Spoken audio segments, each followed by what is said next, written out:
আসসালামু আলাইকুম। আপনারা দেখছেন তারিকুল ইসলাম টিভি। দিনটা ছিল 1 এপ্রিল। ওই দিন মোফাক্কেরুল ইসলাম টোটোর ছাদের উপরে উঠে ঠিক কি বয়ান দিয়েছিলেন, কি ভাষণ দিয়েছিলেন, যার কারণে উনাকে অ্যারেস্ট হতে হয়েছে, শোনাবো আপনাদেরকে। আগে কাগজ দে, তারপর রাস্তালে। আমার বাপের বললো যাব না, নেতা এসে বললো যাব না, কোনো এলাকার মুরব্বি আসলেও যাব না। পিএম, এসপি, এই ভিডিওর মাধ্যমে আপনাকে বলছি, প্রশাসনকে, আমরা কোনো বাইরে থেকে আসা বর্গী নয়, লোক নয়।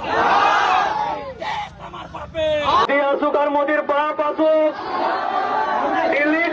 ডিলিট করলি কি করে রে? আচ্ছা পড়ালি তুই পাগলি করলি কি করে? তোর কি কি কাগজ লাগবে? বড়টা কাগজ নিয়ে